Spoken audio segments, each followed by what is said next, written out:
नमस्कार साथियों, 8:20 पर आने की बात अभी 8 से 10 मिनट पहले कहा और 8:20 पर मैं फेसबुक लाइव हो गया। वजह भी इसमें स्पष्ट लिख दिया। साथियों, विगत 2 दिनों से और सचमुच विश्व के लिए एक बहुत बड़ा शैक्षणिक विमर्श था।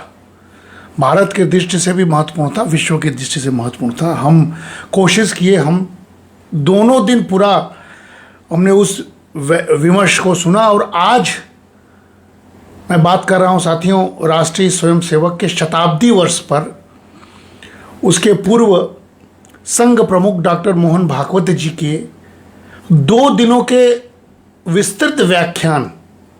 पहले दिन संघ का इतिहास, संघ के कार्यशैली को उन्होंने बहुत व्यापक प्रकाश डाला उदाहरण सहित, और दूसरे दिन उन्होंने संघ के 101वें वर्ष पर जो पंचसूत्र या पंच प्राण जो कार्यक्रम थे उस पर व्यापक प्रकाश डालते हुए बहुत सारे नैतिक बातों को उन्होंने दुनिया के सामने रखा। एक अच्छे प्रवक्ता के रूप में, एक अच्छे प्रोफेसर्स ऑफ प्रोफेसर्स के रूप में उन्होंने 2 दिन बहुत ही अद्भुत सहज ढंग से व्याख्यान दिया।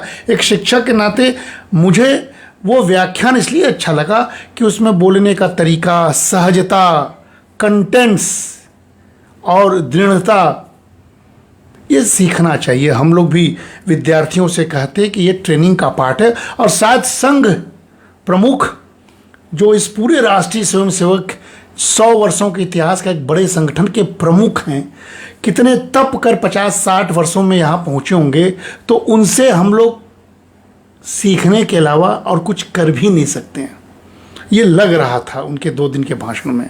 तो मैंने सर दोनों दिन हमने आपके सामने लाइव होकर उनके उन दोनों दिन के भाषण पर अपना वक्तव्य या अपने ढंग से एक अध्यापकीय दृष्टिकोण और एक नागरिक दृष्टिकोण प्रस्तुत किया। आप सभी का स्वागत है। लक्ष्मीकांत जी, रमेश पांडे जी, आप जुड़े। आज साथियों एक अद्भुत दिन था। 2 दिनों का 3 दिन का कॉन्फ्रेंसेस हम लोग करते हैं, लेकिन 3 दिनों की कॉन्फ्रेंसों का निचोड़ नहीं निकल पाता है। बड़े बड़े अंतर्राष्ट्रीय कॉन्फ्रेंसों को हमने हर साल हम लोग सम्मिलित होते हैं, लेकिन जो 3 दिन का ये कार्यक्रम था संघ शताब्दी वर्ष पर, जिसमें 2 दिन सीधा व्याख्यान सैकड़ों लोगों के सामने, और आज सबसे प्रमुख बात तीसरे दिन ठीक 5:30 बजे से लेकर अब तक चल रहा था। समय हो गया था, प्रश्न रिपीट हो रहे थे लगातार 3 घंटों तक, 5:30 से 8:30 लगभग अभी होने जा रहा है। अभी कुछ देर पहले तक चल रहा था। संघ प्रमुख ने लगभग 276 या 280 लोगों की जिज्ञासा, 170-80 प्रश्नों का उत्तर दिया, बिना धैर्य खोए, बिना संयम खोए, बिना समय को सीमा में बांधे, लोकतांत्रिक तरीके से सभी के प्रश्नों को जो उन्होंने बोला, और जो पहले से भी संघ के बारे में भ्रांतियां हों या जिज्ञासाएं हों या जो भी इतिहास हो, उसके बारे में लोगों ने खुलकर प्रश्नावली दिया गया था। एक चिट दिया गया था, उसमें पेटिकाओं में डालकर उसका पूरा का पूरा ग्रुप वाइज नाम सहित संचालक महोदय पढ़ रहे थे और ग्रुप वाइज संघ प्रमुख उत्तर दे रहे थे। मैं एकदम, जो कहते हैं ना कि एकदम एक सूत्र एक तक मैं लगातार 5:30 बजे से अभी तक सुन रहा था। मैंने सोचा कि मैं भी 2 दिन से उस पर बोल रहा हूं, तो प्रश्न उत्तर पर भी कुछ अपने अनुकूल कुछ तथ्यों को लूं, अपने शैक्षणिक अनुकूल, और उस पर भी आज बात करके हम भी अपने 3 दिन का लाइव व्याख्यान को एक कड़ी के रूप में समाप्त करें। जी हाँ साथियों, इसका अधिकार भी संघ प्रमुख ने ही दिया है सभी को। 144 करोड़ की जनता, उन्होंने सबको हिंदू कहा, सबको भारत के रहने वाला कहा, और सभी के हैं वो, इस बात का उन्होंने बखान किया। और कोई भी कभी भी कहीं भी कोई बात कर सकता है उसको वो सुनेंगे, जो अच्छा लगेगा लेंगे, जो हम बुरे होंगे उसको समझाएं। ये बात उन्होंने हमको अधिकृत किया एक तरह से। मैं उनकी बात से यही समझा हूँ। मेरे अंदर भी अचानक एक ऐसा बात आ गया कि मैं भी संघ प्रमुख बड़े हैं, तो अभी तक हम लोग भयभीत रहते थे। संघ क्या है, संघ में जाना चाहिए कि नहीं, संघ कहीं छुआछूत की बीमारी तो नहीं है, संघ में जाने से ये सारी बातें भ्रांतियों के तौर पर पिछले 25-30 वर्षों से हम भी सुनते रहे। लेकिन संघ प्रमुख के आज के 2 दिन के भाषण और आज के प्रश्न उत्तर से सारे तिमिर मिट गए, अंधकार छट गए। मुझे लगा कि इस पर भी लाइव आना चाहिए। जी हाँ साथियों, 150-60 प्रश्नों को लेना, कोई भी ऊब जाता, कोई भी प्रेस कॉन्फ्रेंस भी करता है, इतने प्रश्न नहीं लेते हैं, 1 2 3 कह के चले जाते हैं।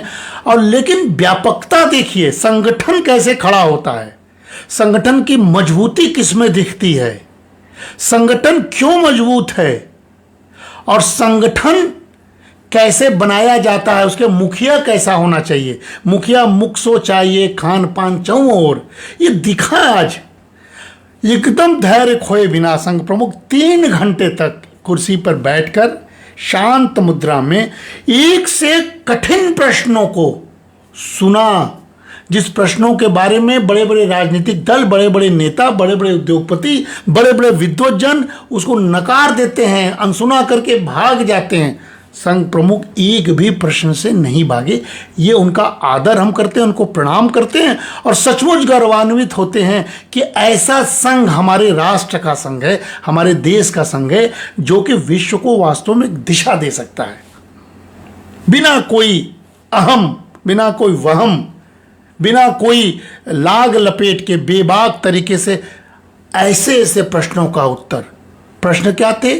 क्यों हम हिंदू हैं, क्यों हम अपने को हिंदू राष्ट्र कहें। प्रश्न क्या थे? संघ का भारत विभाजन में क्यों भारत विभाजन के खिलाफ नहीं बोलता संघ। ये ऐसे प्रश्न थे।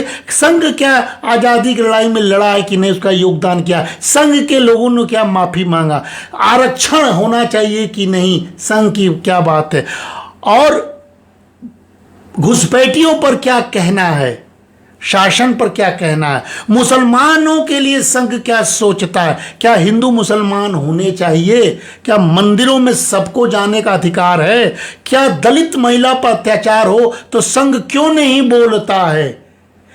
ऐसे जटिल दुरूह प्रश्नों को जिसको सुन के भाग जाते हैं राजनीतिक दल, उसको संघ प्रमुख ने बाकायदे एड्रेस किया। इसीलिए साथियों ये बहुत महत्वपूर्ण था। अब देखिएगा, हम तो पूरा सुने हैं, मैं तो अब आ रहा हूँ अपने क्रम को पूरा करने के लिए। 2 दिन का व्याख्यान और आज प्रश्न उत्तर का भी मैं अपने अनुकूल कुछ बातों को बोल के समाप्त करूंगा। लेकिन मैंने कहा कि संघ प्रमुख ने 160-70 प्रश्नों को जो लिया ना, वो सारे प्रश्न थे। भारत विभाजित क्यों हुआ, क्यों हम हिंदू हिंदू करते हैं, क्यों आरक्षण शब्द रहना चाहिए नहीं रहना चाहिए, दलित क्या है, जात पात क्या है, मनुस्मृति, उन्होंने साफ कहा कि मनुस्मृति हमें यह सिखाता है। दोनों कहा कि मत सीखिए, व्यवहारिक शास्त्र बनाइए। संघ क्या लचीला है? हाँ लचीला है। 3 बातें केवल संघ निश्चित करेगा, बाकी सब संघ स्वीकार करेगा। संघ क्या हर क्षेत्र में भरसक कोशिश करता है। संघ क्या क्रेडिट लेता है? नहीं लेता है, समाज क्रेडिट लेने देता है। इतने संघ क्या केवल भारतीय जनता पार्टी के लिए? नहीं, संघ सभी पार्टियों के लिए, जो उससे मदद मांगता है उसको मदद देता है। संघ क्या एक इंडिविजुअल व्यक्ति, हमारे से व्यक्ति की भी पहचान करता, हाँ खोजता है, उकेरता है और लेता है। ऐसे दुरूह प्रश्नों के साथियों ऐसा उत्तर और इतने प्रश्न को लेने वाला व्यक्ति मैंने जीवन में पहली बार देखा। तो ये तो नमन है। इसका मतलब संगठन मजबूत है, सुनने वाले धैर्यवान, पूछने वाले साहसी और प्रश्न का उत्तर देने वाला संयमी।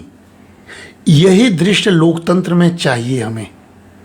और शायद 3 दिनों का इस पूरा का पूरा श्रृंखला देखिए तो विश्व देखेगा कि भारत में विमर्श का स्तर क्या है, इंडियन नॉलेज सिस्टम क्या है, क्यों हमें जरूरी है इंडियन नॉलेज सिस्टम, शिक्षा पद्धति कैसी होनी चाहिए, क्या अंग्रेजी भाषा बोलना चाहिए नहीं बोलना चाहिए, भारत की भाषा क्या होनी चाहिए। जितने सारे विवादित जो पूरे देश भर में कोने कोने में राजनीतिक दल या कोई समूह के नेता या धार्मिक लोग एक दूसरे को लड़ाते हैं, भिड़ाते हैं, काटते हैं, बांटते हैं, सारे प्रश्नों को जैसे मानो समेट लिया गया हो और एक एड्रेस दिया गया है कि संघ क्या है। 100 वर्ष का संघ यही है, एक मैच्योर, एक सुदृढ़, एक दिशा देने वाला, दुनिया के सामने मिसाल, जिसको आने वाले और 100 वर्षों का प्लान पता है, पंच प्राण, पंचसूत्र प्राण, जो घर घर में हर व्यक्ति को कुछ न कुछ सिखाना चाहता है, देना चाहता है, जिसकी रिस्पॉन्सिबिलिटी है समाज से लेना, समाज से देना, अपना कुछ नहीं, जो कार्यकर्ता तैयार करता है नेतृत्व देने के लिए, जो सब में कार्यकर्ता ढूंढता है, जो सब में स्वतंत्रता चाहता है, जो पूरे डेमोग्राफी डिविडेंड की पहचान करता है, जो जनसंख्या नीति पर भी बोलता है, जो रोजगार शब्द को भी गढ़ता है। ऐसे प्रश्नों का साथियों आप देखिएगा कि अद्भुत है। मैंने तो कभी जीवन में इतने सारे प्रश्नों का उत्तर देने वाला साहसी व्यक्ति नहीं देखा, लेकिन आज वो दिन आया है। इसीलिए मैंने बहुत जांच परख कर मैंने सुना, ध्यान से सुना, और उसमें से मैंने 2 बातों को जो मैं लाइव उसको लेने की कोशिश किया। और हो सकता है कि संघ प्रमुख जो बोल रहे हों वो उससे थोड़ा इतर भी बोल सकता हूं, लेकिन संघ प्रमुख का भाव क्या था और वास्तव में भारत की स्थिति क्या है, ये दोनों विषय चूंकि मेरे अनुकूल निकले, मैं भी सुन रहा था। मैं होता तो मैं भी शायद प्रश्न पूछता, मैं वहाँ नहीं हूँ तो मैं ये प्रश्न लाइव करके पूछ रहा हूँ। ये बात संघ की किसी न किसी तक वो पहुँच ही जाएगा, ऐसा मानना है। वो 2 इशू है साथियों, भारत में जनसंख्या का प्रश्न और दूसरा भारत में रोजगार का प्रश्न। ये दोनों महत्वपूर्ण प्रश्न है और दोनों विकास के साथ जुड़ा हुआ है। सारी बातें संघ ने कहा, इस पर भी उन्होंने अपना प्रकाश डाला कि जनसंख्या कैसी होनी चाहिए, कितनी होनी चाहिए, रोजगार किसे कहते हैं, कितना रोजगार होना चाहिए, रोजगार के अवसर बढ़ने चाहिए कि नहीं। हमारे यहाँ पढ़े लिखे बेरोजगारों की फौज बढ़ रही है, उस पर संघ का क्या सोचना। ये सारी बात संघ प्रमुख ने कही। तो साथियों उसमें से हमने 2 अपने पसंद का, जो मेरा दोनों विषय है, विद्यार्थियों को समझाता हूँ, समझता हूँ, पढ़ता हूँ, लिखता हूँ, वो है जनसंख्या। कैसा जनसंख्या किस देश का होना चाहिए, किस प्रकार उसका नियोजन होना चाहिए, एक ये इशू।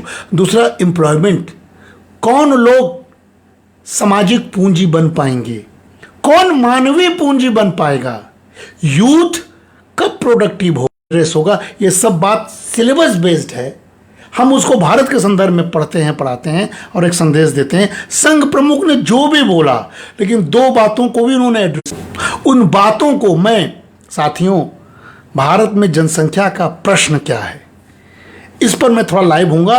और ये बात मैं होता तो पूछता। संघ प्रमुख ने कहा कि भारत में कम से कम 3 पुत्र, 3 लोग होने चाहिए, एक माँ बाप के 3 संतान होना चाहिए, लड़का लड़की नहीं कहा, संतान होना चाहिए 3। और कहा कि 2.1 टारगेट है।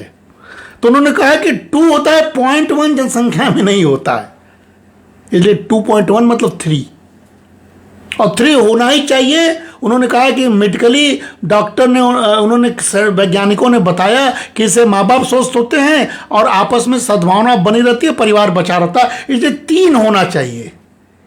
ये आज जनसंख्या की दृष्टि से संघ प्रमुख ने उत्तर दिया साथियों। अब प्रश्न उठता है कि 3 होना चाहिए, तो उस होने के दायित्व का निर्वहन कौन करेगा। ये हम होते तो संघ प्रमुख से पूछते भी, लेकिन उन्होंने बात टेक्निकल कही, अच्छी कही, बात सही कही।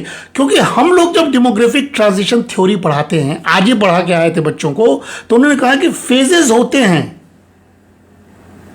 हर देश का एक फेज होता है, विकास का फेज और जनसंख्या के संक्रमण का फेज होता है। तो जहां मृत्यु दर, जन्म दर दोनों ऊंचा होता है, वहां विकास नहीं रहता है, प्रिमिटिव सोसाइटी होती है, उद्योग नहीं है, सैनिटेशन नहीं है, स्वास्थ्य नहीं है, वहाँ जन्म और मृत्यु दोनों हाई होता है। जन्म लेते हैं लोग, मृत्यु होते हैं पशु समान। तो वहाँ जनसंख्या हाई स्टेशनरी होता है, जनसंख्या नीचे होती है। क्यों? क्योंकि कोई व्यवस्था नहीं है जीने का। तो पहला फेज ये हर देश में कभी ना कभी आया होगा, भारत में भी रहा होगा, अमेरिका में भी रहा होगा।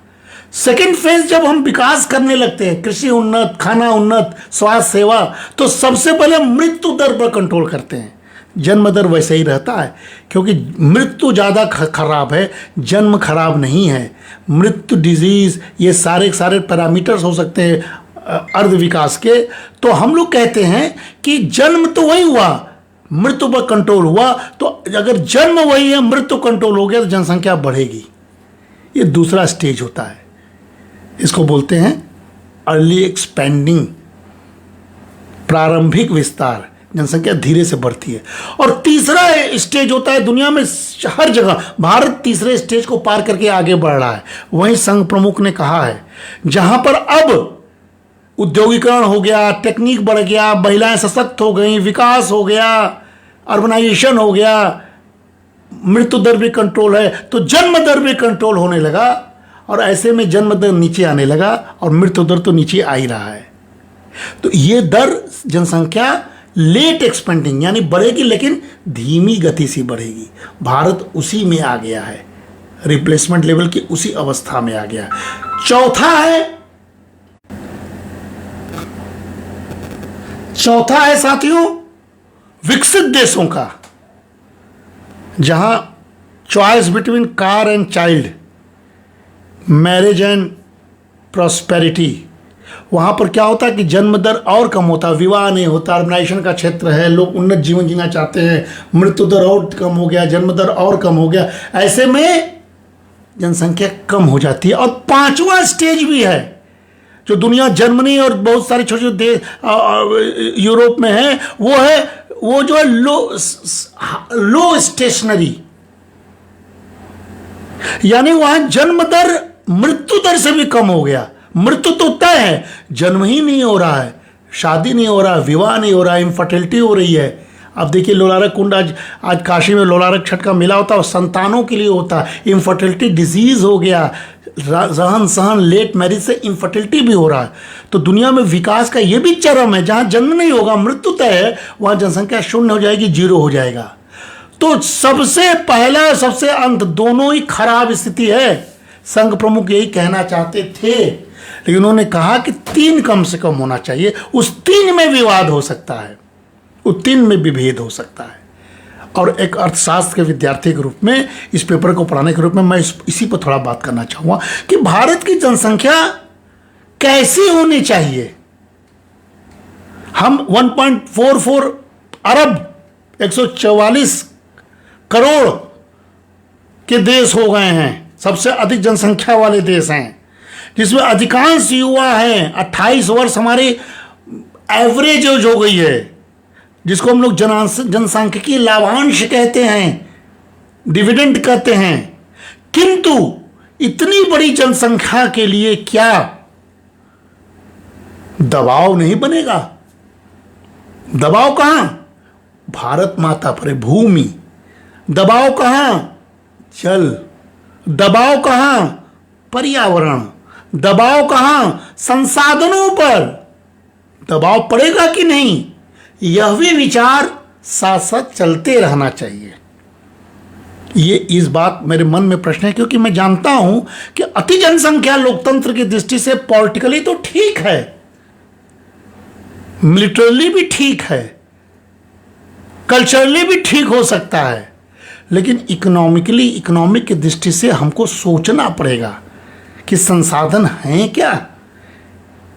यूथ अगर ज़्यादा हैं और यूथ को काम नहीं मिल रहा, जिस पर संघ प्रमुख ने इशारा किया, तो कैसे हम इकोनॉमिक्स के मॉडल को बदले? संघ प्रमुख से हम होते तो हम शायद ये पूछते और कहते कि एक वैकल्पिक आर्थिक व्यवस्था, संघ प्रमुख जी इसके बारे में संघ का क्या विचार है, शायद वो भी कुछ बात निकल के आती जो वहाँ किसी ने प्रश्न नहीं पूछा। तो मेरे मन में ये भाव था कि चुनौती क्या है कि हमारी जनसांख्यिकीय लाभांश तो ज़्यादा हैं भारत में, यूथ ज़्यादा हैं, विशाल कार्यबल हैं, लेबर फोर्स बहुत बड़ा है, और हम इनोवेशंस भी कर रहे हैं, बाजार का भी विस्तार कर रहे हैं, तो ये तो लाभांश है संघ प्रमुख का। ये बात तो सही है कि ज़्यादा हैं तो हमें आज लाभांश मिल रहा है। लेकिन दूसरी ओर जिस पर कि अब हमें संघ प्रमुख के इसके बाद भी सोचना है, सरकार का दायित्व है, समाज का दायित्व है, जिसके लिए संघ प्रमुख कहना चाहते थे कि हम जनसांख्यिकी बोझ, यानी एक तो डिविडेंड जो अच्छा लग रहा है, ज़्यादा लोग हैं तो सारे ज़्यादा लोग इनोवेटिव हो जाएं, सारे ज़्यादा लोगों को रोजगार मिल जाए, सारे ज़्यादा लोग बाजार में डिमांड करके खरीदने लगें, तो ट्रंप के टैरिफ से हमें डरना नहीं है। लेकिन कितने लोग बाजार में खरीदने योग्य हैं, कितने लोग इनोवेटिव हैं, गांव और शहर में डिवाइड कितना बड़ा है, इस पर भी तो बात करनी चाहिए ईमानदारी से। तो शिक्षक के नाते, नागरिक के नाते हम संघ प्रमुख के द्वारा दिए गए आदेश हम पर ही हम प्रश्न कर रहे हैं कि एक बोझ भी तो है, बर्डन भी तो है। अब बर्डन वही है, अभी हम समझा नहीं पा रहे कार्य और रोजगार में अंतर क्या है। तो बेरोजगारी है, शहरी भीड़ भाड़, अर्बनाइजेशन की पेस कम है, तो पुश फैक्टर और पुल फैक्टर जो माइग्रेशन का थ्योरी है, उसमें शहरों में लोग ज़्यादा जाना चाहते हैं, ये सोच के वहाँ ज़्यादा हमको कुछ मिलेगा, मिलता नहीं है, लेकिन सोचते हैं, ये थ्योरी है माइग्रेशन की। तो भीड़ भाड़ शहरों में शिक्षा, स्वास्थ्य और खाद्य सुरक्षा पर भी दबाव बनेगा। तो वैकल्पिक अर्थव्यवस्था का मॉडल संघ के आज के परिवेश में हम होते तो वो प्रश्न पूछते, हम इसके माध्यम से पूछ भी रहे हैं कि हमें एक वैकल्पिक आर्थिक मॉडल बनाना होगा जिसमें इन जनसांख्यिकीय बोझ और इन जनसांख्यिकीय लाभांश का नियोजन करना भी सिखाया जाए। साथियों, इसलिए मैंने अपने विषय को चुना है। संघ प्रमुख के आज के प्रश्न के उत्तर में अपने अनुकूल मैंने एक प्रश्न को उठाया, उस पर मैं एलोबरेट कर रहा हूं आपके हित के लिए, आपके लिए। साथियों, क्षेत्रीय विविधता, उत्तर प्रदेश जहां के हम हैं, बनारस से बोल रहे हैं, बिहार जहां हम जाते रहते हैं और देख रहे हैं वहाँ चुनावी माहौल है, सब लोग वादा कर रहे हैं, विकास की बात कम लोग कर पा रहे हैं। उत्तर प्रदेश, बिहार, मध्य प्रदेश, ये तीनों जगह आज भी उच्च प्रजनन दर है। तो पूरे देश में एवरेजिंग से नहीं काम चलेगा, रीजनल बैलेंस भी चाहिए, क्योंकि हमारे विविधता बहुत है। ये प्रदेश में उच्च प्रजनन दर है। आज प्रमुख ने कहा कि दक्षिण और उत्तर में इसी बात को लेके भेद है, विकास को लेके भेद है। तो हम पहले बीमारू राज्य जब कहलाते थे, बिहार, उत्तर प्रदेश, राजस्थान, मध्य प्रदेश को लेके, तो उसमें यही था कि हाई प्रजनन दर, फर्टिलिटी रेट ज़्यादा है, गरीबी ज़्यादा है, ये बीमारू राज्य है, यहाँ विकास नहीं हो सकता है, इससे हमको मुक्ति पानी है कि नहीं। तो हम संघ प्रमुख से होते तो वहीं यही पूछते कि ये बताइए माननीय प्रमुख जी कि इन रीजनल बैलेंस को हम संघ दूर करने के लिए क्या व्यवस्था करना चाह रहा है। क्या राजनीतिक चेतना उत्तर है या आर्थिक पुनर्निर्माण, वैकल्पिक अर्थव्यवस्था? ये बात पूछनी चाहिए थी, वहां कुछ अर्थशास्त्री जुटे होंगे तो। और विविधता देखिए, केरल, तमिलनाडु, दिल्ली, यहां प्रजनन दर पहले ही प्रतिस्थापन दर से नीचे आ गया है, यानी रिप्लेसमेंट दर से नीचे। तो एक तरफ तो हाई प्रजनन दर, प्रमुख ने 3 कहा, तो कहीं कहीं 5-6 हो रहे हैं, और एक जगह तो लोवेस्ट उन्होंने 3 कहा, तो वहाँ 1 भी नहीं हो रहे हैं, 1 हो रहे हैं। तो ये क्षेत्रीय विषमता कैसे दूर होगी, इस पर भी हमको चर्चा करनी चाहिए। साथियों, यह चुनौती है भारत के लिए जनसंख्या।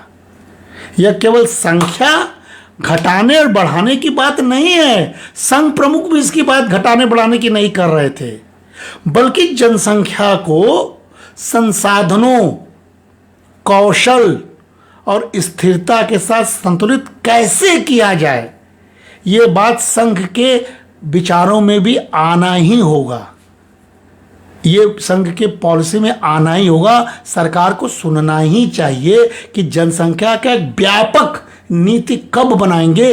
2000 के बाद इस सरकार ने, जबकि इस प्रमुख कह रहे हैं कि 3 होना चाहिए, तो आप संघ प्रमुख के इस वृद्धि के दर को सुनते हुए आप जनसंख्या की नीति का ऐलान आपको तुरंत करना चाहिए। 2000 की जनसंख्या 25 वर्ष बीत गए, सेंसस चल रहा है, सेंसस में देरी हो रही है। आपको जनसंख्या के समायोजन की नीति बनानी होगी। इस देश के लिए बहुत जरूरी है अगर आप भारत को वास्तव में विकसित बनाना चाहते हैं। साथियों, संघ प्रमुख जो कह रहे हैं वो हमारा कल्चर है। ऋग्वेद में भी हमको, कल भी हमने कहा था कि साथ चलो साथ बोलो, तुम्हारे मन में जो हमारी एकता, संघ का संगठन ही उसकी मजबूती है। संघ में ज़्यादा लोग हैं, संगठित हैं, इसलिए संघ मजबूत है।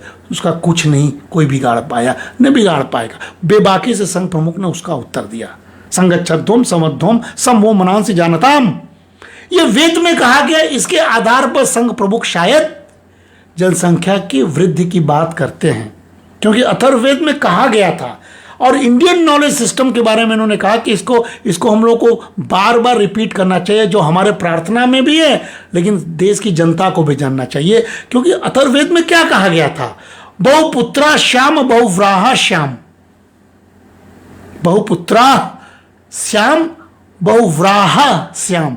हम अनेक पुत्रों और बहुत सी गोधन से संपन्न हो, ये कहा गया आशीर्वाद है अथर्ववेद में। यानी हमारे यहाँ पुत्रों को, संतानों को और गोधन को, ये दोनों को कैपिटल माना गया है। शायद संघ प्रमुख का 3 कम से कम संतान होने के पीछे यही लॉजिक है कि हमको कैपिटल बनाना है। तो गोधन उत्पादन का केंद्र बन सकता है, और जनधन, जो जनता है वो धन कैसे बनेगा?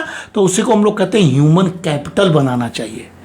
ये बहुत बड़ा सरकार पर प्रेशर है कि वो, गाय तो दूध दे रही है, गोबर का भी उत्पादन प्रोडक्टिविटी है, उपयोगिता है, दूध की भी उपयोगिता है, सेवा का भी भाव है, लेकिन मनुष्य दूध तो देता नहीं है। मनुष्य एक मुख 2 हाथ लेके पैदा होता है, दोनों हाथ अपंग है, कुछ काम नहीं कर रहा है, तो मुख से भोजन चाहिए ही चाहिए, क्योंकि आपने 80 करोड़ लोगों को फ्री फूड डिलीवरी देने का वादा कर दिया। तो इसका मतलब हम धन कैसे बने? तो ये दोनों हाथ अपने मुख को खिलाने योग्य हो और अपने परिवार के पेट को पालने योग्य। ये दीनदयाल जी भी कहते थे, जो कमाएगा वो खिलाएगा। तो हम अनेक पुत्रों और बहुत से गोधन संपन्नों, जो प्रमुख ने कहा आज 3 संतानें, उसके पीछे यह हमारा अथर्ववेद का सूत्र है साथियों। यानी कृषि प्रधान समाज में श्रम शक्ति के लिए अधिक संतान को वरदान माना गया था, लेकिन यह बात कृषि समाज के लिए था जब औद्योगिकरण नहीं हुआ था। तो संघ प्रमुख से हम होते तो आज यही कहते कि संघ प्रमुख जी, अब तो शहरीकरण हो रहा है, औद्योगिकरण का डिमांड है, एग्रीकल्चर कम हो रहा है, तो अब इतनी जनसंख्या चाहिए क्या? क्योंकि हम लोग डिस्गाइज अनएम्प्लॉयमेंट भी पढ़ाते हैं। कृषि पर निर्भरता जनसंख्या का कम हो, उससे निकलकर मैन्युफैक्चरिंग और सेवा में जाए, तो क्या ये उचित है? तो उनका उत्तर अद्भुत होता, लेकिन किसी ने पूछा नहीं शायद, और हम इस पर मनन कर रहे हैं क्योंकि ये विषय है। तो कृषि प्रधान समाज में ज़्यादा श्रम शक्ति होना, तो क्या भारत कृषि प्रधान देश ही रहेगा या मैन्युफैक्चरिंग सेक्टर का भी हब बनेगा? और उसके लिए भी क्या श्रम शक्ति चाहिए? अगर चाहिए तो हुनरमंद चाहिए। इसके पीछे क्या योजना है और संघ की क्या योजना है, ये वहाँ के अर्थशास्त्रियों को पूछना चाहिए था। संघ प्रमुख के मन में उत्तर रहा होगा, कोई पूछा नहीं तो उन्होंने उत्तर नहीं दिया। प्रश्न से अधिक उत्तर देते नहीं, ये बात तो सही है। तो कहने का अर्थ है कि उन्होंने दायित्व तो हम सबको दिया है कि मन के अंदर जो प्रश्न आ रहा है उसको आप उस पर चिंतित होइए। यह भी स्वयं सेवक का ही मापदंड है। स्वयं उत्कंठा, स्वयं जिज्ञासा को शांत करना भी एक नए प्रकार का स्वयं सेवक हो सकता है। फेसबुक पर बात करना भी शाखा का टेक्नोलॉजिकल प्रारूप हो सकता है। ये हम अपना विचार व्यक्त कर रहे हैं। इसीलिए 3 पुत्र जो उन्होंने कहा, 3 संतान का, उसमें मनुस्मृति को उन्होंने नकारा नहीं, लेकिन मनुस्मृति को जो समाज बांटने वाली चीजों को उन्होंने कहा कि मैं नहीं मानता। भाई साहब उस पर काम करते थे, बहुत हम लोग विमर्श करते थे, लेकिन उसी मनुस्मृति में कहा गया, राजा तु सत्यमुष्टम सहस्त्रेणानुपालेत। राजा सैकड़ों के सहारे हजारों को शासन में नियंत्रित करे। तो यानी इतने लोग होने चाहिए, यानी डेमोक्रेसी में लोग तो होने ही चाहिए। हम इतना विकसित ना हो जाए कि जनसंख्या ही लुप्त हो जाए, तो हम खत्म हो जाएंगे। बहुत सारे देश खत्म हो रहे हैं। हमको अनुकूलतम जनसंख्या के बारे में सदा सतर्क रहना चाहिए। तो शासन प्रणाली में प्रमुख ने जो बात सही कही कि जनसंख्या हम देखा देखे ना कम करें, हम अनुकूल जनसंख्या बनाए रखें। भारत की शक्ति, उसकी जनशक्ति और गो शक्ति में ये बात स्पष्ट रूप से वो कहना चाहते थे। इसलिए साथियों, पूरे के पूरे अर्थशास्त्र हो, कौटिल्य हो, हमारे वेद पुराण हो, सभी लोगों ने उपजाऊ भूमि, संपन्न, उचित संख्या वाली जनपद की कल्पना की थी। जनपद शब्द की, न तो बहुत कमजोर और न ही अत्यधिक जहां अभाव हो, जिससे संकट के कारण में। यह हमारे कौटिल्य के अर्थशास्त्र में भी कहा गया जनपद शब्द में, जिसमें कहा गया जनसंख्या अनुकूलतम कैसे हो, तो बहुत न कम हो और वो कमजोर न हो, न बहुत अत्यधिक हो जिससे अभाव हो जाए। कितनी अद्भुत ये ऑप्टिमम पॉपुलेशन थ्योरी हम लोग पढ़ाते हैं, उसका ये बात है। और उसी में बलम ही जनपदा, जनपद की शक्ति उसकी जनता में है। हम अगर क्यों ट्रंप हमसे डरे हुए हैं, तो संघ प्रमुख की इस बात में तो दम है। अगर जनशक्ति नहीं होता तो ट्रंप हमसे न डरते, छोटे मोटे देश को तो मुचल देते। हमारी जनशक्ति है, खड़ी हो रही है। हमारे यहाँ राष्ट्रीय स्वयंसेवक जैसे संगठन है, एकत्रित कर रहा है, बलशाली है। हम इस तरह की बातें कर पा रहे हैं, तो संघ प्रमुख का कहना सही है कि उसी बल से अमेरिका भी झुकेगा। हम उसके आदेश पर तो काम नहीं करेंगे। हम स्वयं स्वदेशी हो, स्वभाव, जो उन्होंने कल बोला था, स्वभाव कितना अच्छा बोला कि स्वभाषा, स्वभूषा, स्वभोजन, स्वभजन, स्वभवन, स्वभ्रमण, पूरी इकोनॉमिक्स है। सिद्धार्थ सिंह सुन रहे हैं, हमारे छोटे भाई हैं, इस पर काम करते, बहुत अच्छा काम इन्होंने किया है। इस पर हम लोगों को काम करना होगा। तो जनसंख्या का संयोजन, बलम ही जनपद, लोग नहीं होंगे तो क्या उस देश का, क्या उस जनपद का होगा। और इसीलिए चेतावनी भी है लेकिन कि यदि जनसंख्या वहन क्षमता से अधिक हो जाए, वहनता को भी देखना चाहिए, कैपेसिटी से भी, तो वहां पर भीड़ हो जाएगी, कभी कभी अकाल जैसी स्थिति हो जाएगी, कभी कभी अशांति भी हो सकती है। इसीलिए कौटिल्य ने भी माइग्रेशन पॉलिसी की बात कही थी। और अधिशेष जनसंख्या, जो एक्स्ट्रा जनसंख्या है, उसको नए भूभाग में बसाने की बात कौटिल्य के समय से माइग्रेशन की कितनी सुंदर व्याख्या की गई। वही तो माइग्रेशन हम लोग पढ़ते हैं। तो जो शहरीकरण हो रहा है वो कौटिल्य की नीति है। जनसंख्या, कृषि पर ज़्यादा है बोझ, तो शहर बनाओ, शहर में उद्योग लगाओ, अवसर बढ़ाओ, स्किल करो, शिक्षा दो, स्वास्थ्य दो, उससे आकर्षण हो के गाँव के लोग शहर में जाएंगे। गांव में जितनी जनसंख्या खेती के लिए चाहिए उतने ही बचे, बाकी सब उस नए भूभाग में जाए, जिसको आज हम शहर कहते हैं, उस समय कौटिल्य ने अलग भूभाग कहा, और उससे जनसंख्या संतुलित हो जाएगी। ये मॉडल है। तो ये वैकल्पिक मॉडल संघ प्रमुख से वहां के अर्थशास्त्रियों को पूछना चाहिए था कि अर्थशास्त्र में कैसे जोड़ा जाए साथियों। इसलिए अधिशेष जनसंख्या को संतुलित करना भी साथियों आज के भारत की मांग है। और यह, इसको हम लोग बोलते हैं ऑप्टिमम पॉपुलेशन, आदर्श जनसंख्या किसे कहते हैं, जहां संसाधन, तकनीक और संस्थानों को ध्यान में रखकर, संसाधन, तकनीक और संस्थान, उसको ध्यान में रखकर प्रति व्यक्ति आय अधिकतम हो। यह शक्ति मनुष्य की शक्ति है, यही ह्यूमन कैपिटल हो गया। सबकी आय एक साथ कैसे बढ़े, वहां कुछ किसी को पूछना चाहिए था प्रमुख से कि हम कैसे ऐसी व्यवस्था करें इतनी बड़ी जनसंख्या की कि सबकी आय बढ़े एक साथ। तो उसका उत्तर भी बहुत सुंदर देते वो, और आने वाले समय में देंगे ही। तो अनुकूलतम आदर्श जनसंख्या, यानी कम जनसंख्या तो संसाधनों का अल्प उपयोग, तो कम भी नहीं होना चाहिए, संसाधन वेस्ट हो जाएंगे। जैसे हमारे एजुकेशन सिस्टम में हो रहा है, सीयूटी एग्ज़ाम करवा रहा है, समर्थ पोर्टल से हो रहा है, हम लोग रोज़ झेल रहे हैं, पीजी का एडमिशन ले रहे हैं, यूजी का एडमिशन ले रहे हैं, पूरे देश में बिखर रहे हैं, चॉइस के अनुसार लड़के जा रहे हैं। हमारे यहाँ संसाधन ज़्यादा हैं, बच्चे कम हैं, शिक्षक ज़्यादा हैं, क्लासरूम अच्छे हैं, लेकिन बच्चे कम हैं। तो इसकी व्यवस्था भी बहुत सोच विचार की करना चाहिए कि जितना हम हैं, जितनी हमारी क्षमता है, उतने लोग रहें, तभी भारत विकसित होगा, नहीं तो वेस्टेज ऑफ रिसोर्सेज होगा साथियों।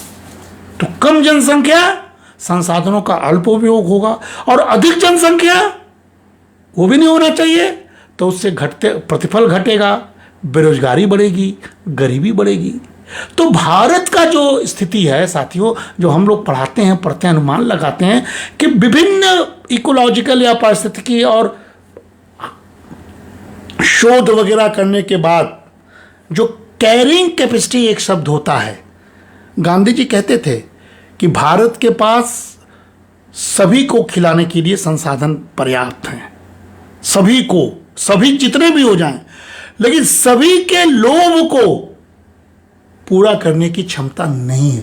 तो अगर हम लालची मनुष्य लालची हो जाए, हम ही सब खा जाएं, हम ही को सब मिल जाए, हम ही सारा लैंड खरीद ले, हम ही हमारे ही पास सब कुछ हो जाए, किसी को अधिकार, किसी को कुछ न दें, तो एक्यूमुलेशन ऑफ कैपिटल होगा और लोग भूखों मर जाएंगे। तो ऐसी व्यवस्था बदलनी होगी। संघ ने ये इशारा किया है, प्रमुख को ये प्रश्न किसी को सुझाना चाहिए था कि हम जो कैरिंग कैपेसिटी की धारणीय क्षमता की बात करते हैं, और जानते हैं अध्ययन क्या कहता है, भारत में 120 से 130 करोड़ लोगों के लिए हमारे पास कैरिंग कैपेसिटी है, सब कुछ आकलन हुआ है। लेकिन आज जनसंख्या क्या है? 1.44, 144 करोड़। शायद हम ऑप्टिमम पॉपुलेशन से ऊपर चल रहे हैं। किस लिए मैं कह रहा हूं? कोविड ने दिखाया एक चीज, किस लिए कह रहा हूं?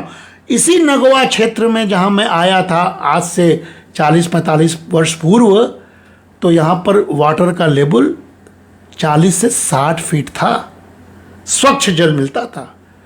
आज कोई दिखा दे 600 फीट में भी स्वच्छ जल नहीं मिल रहा है। ये पूरे बनारस क्षेत्र की बात कर रहा हूं, इसी तरह पूरे देश में भी हालत हो सकता है। Pressure on water, water crisis,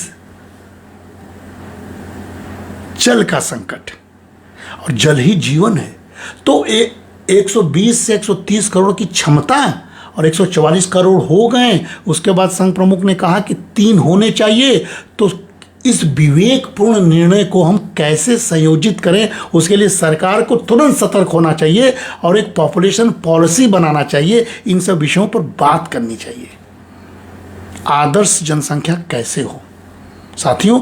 जल तो एक उदाहरण है, इसी प्रकार सारे संसाधनों की बात आप सोच सकते हैं। कभी माल्थस ने कहा था कि जनसंख्या की गति अरिथमेटिकल 1 2 3 4 बढ़े, वो खाद्यान्नों की प्रगति 1 2 3 4 बढ़े, और जनसंख्या ज्योमेट्रिकल या ज्यामिति 1 2 4 8 16 32 64 इस तरह बढ़े, तो दोनों में अंतर विस्फोट पैदा करेगा।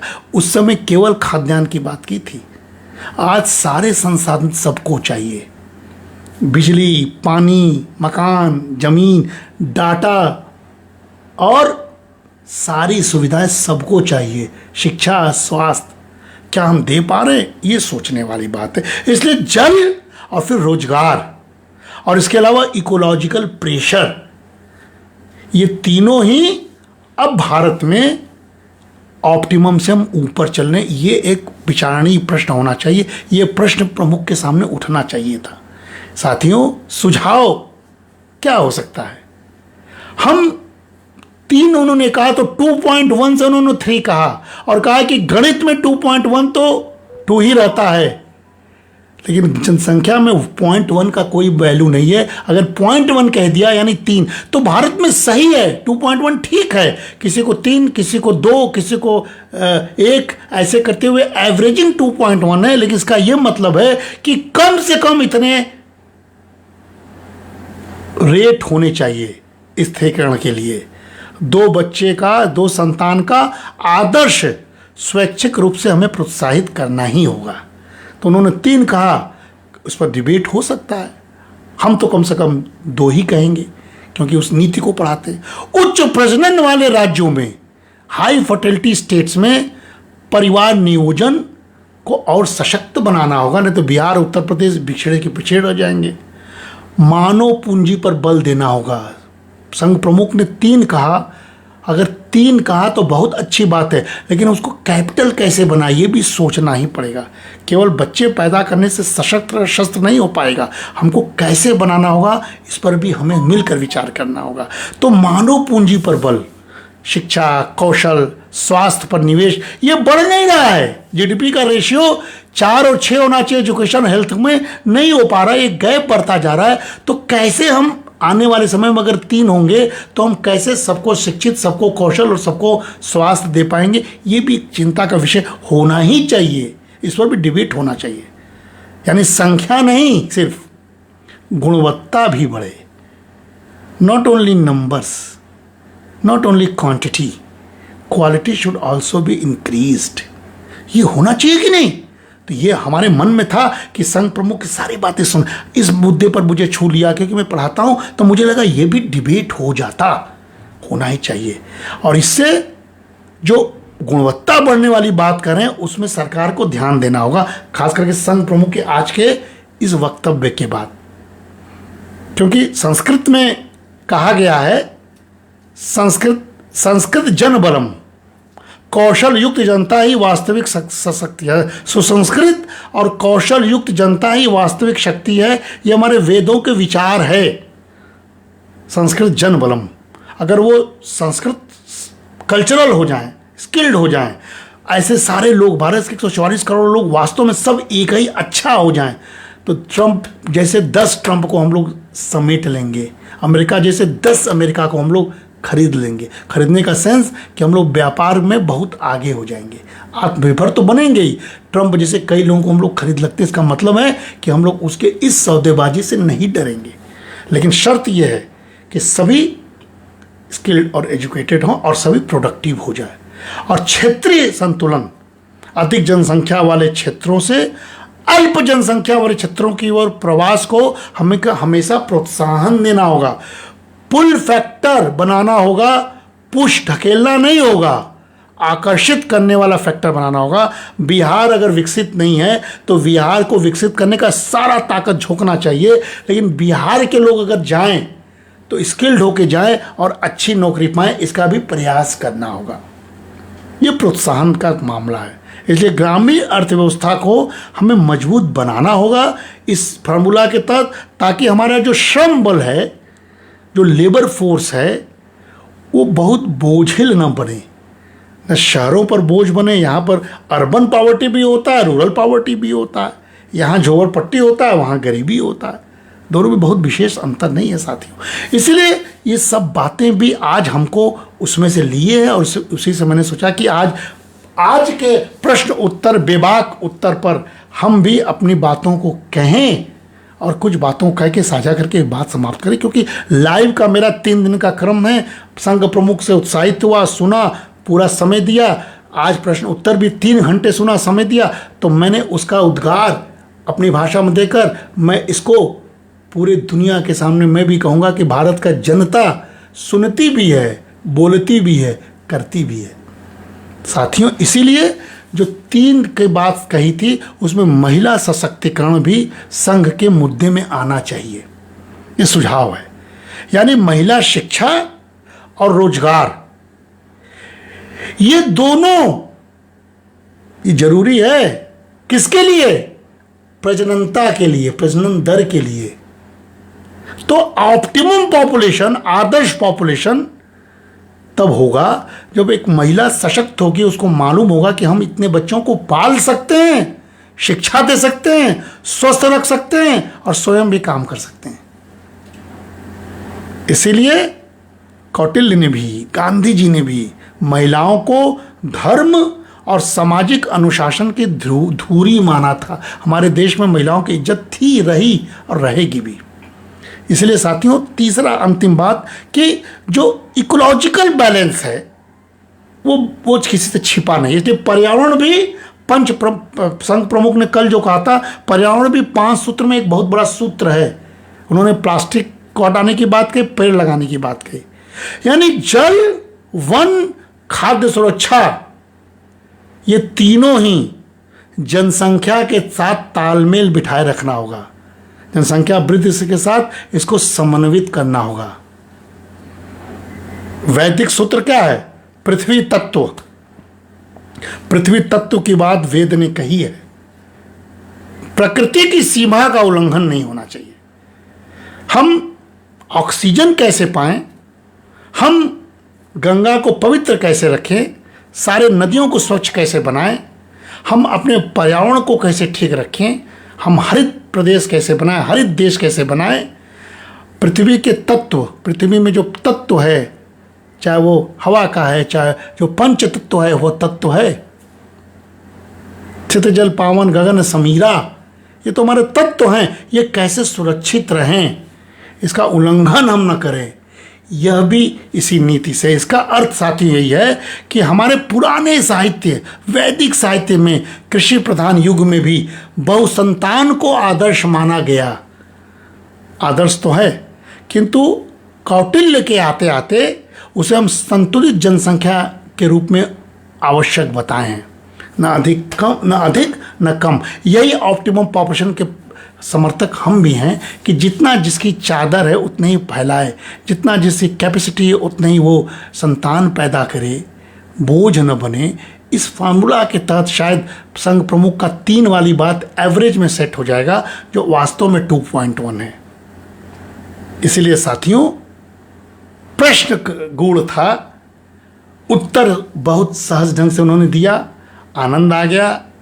इसी पर मैंने सोचा कि एक विषय को मैं आज टच करूं लाइव, वह है जनसंख्या का संतुलन होना आवश्यक है। केवल जनसंख्या मात्रा नहीं है, जनसंख्या का गुणवत्ता होना भी जरूरी है। पूरा 2 दिन का भाषण जो संत का था, संगठित होना, लेकिन जनसंख्या बढ़ रही है तो विघटित भी हो रहे हैं। जात को उन्होंने नकारा, लेकिन जात में हम बट भी रहे हैं। आरक्षण को उन्होंने नीड ऑफ आवर भी बताया। तो रिमेनिंग के नियोजन की क्या योजना आने वाले समय में हम लोग बनाएंगे, इस पर विचार करना होगा और इस देश को सशक्त बनाना होगा। यही चिंता और यही मनन के साथ संघ प्रमुख के बेबाक उत्तर की हम सराहना करते हैं, उन्हें प्रणाम करते हैं, उन्हें उनके चरण वंदन करते हैं कि 2 दिन का बेहतरीन व्याख्यान माला, जो पूरे देश, पूरी दुनिया ने समझ लिया कि संघ की शक्ति क्या है, संगम शक्ति क्या है, प्रार्थना क्या है, शाखा क्या है, स्वयं सेवक क्या है, गुरु दक्षिणा क्या है, अनुशासन क्या है, विचार क्या है, राष्ट्र क्या है, हिंदू क्या है, एकता क्या है। ये बहुत बेबाकी से उन्होंने बताया। सबको सुनना चाहिए, शायद बाद में सुनेंगे, हम तो सुने हैं और हम ज्ञान को प्राप्त भी किए हैं। बहुत सा चीज़ हमें भी नहीं पता था, हम सुन के नहीं जाने। हम बहुत शाखा में कभी नहीं गए हैं, 2-4 बार किसी मित्र के कहने पर गए होंगे, लेकिन हम विचार जो संघ प्रमुख के हैं वो विचार तो हमारे भी हैं। तो यानी संघ प्रमुख की परिभाषा के अनुसार ऐसे सम विचार वालों को एक साथ आना होगा और देश को मजबूत करना होगा। धन्यवाद। अर्चना जी, सिद्धार्थ जी, अनिल त्रिपाठी जी, सत्येंद्र कुमार जी, सभी लोग जुड़े। छोटा सा प्रयास था, संघ प्रमुख का भाषण, मैं आता था लाइव उसकी व्याख्या करता। संघ प्रमुख का आज का प्रश्नोत्तर मैं आया, उस प्रश्नोत्तर पर भी एक मुद्दे को जो मेरे हृदय करीब था उस पर मैंने बोला। आप लोग सुने धैर्य से, उसके लिए बहुत बहुत आभार, धन्यवाद। फिर कभी किसी वक्त पर कोई नया मुद्दा आएगा तो मैं उस पर लाइव आऊँगा। बहुत बहुत धन्यवाद। नमस्कार।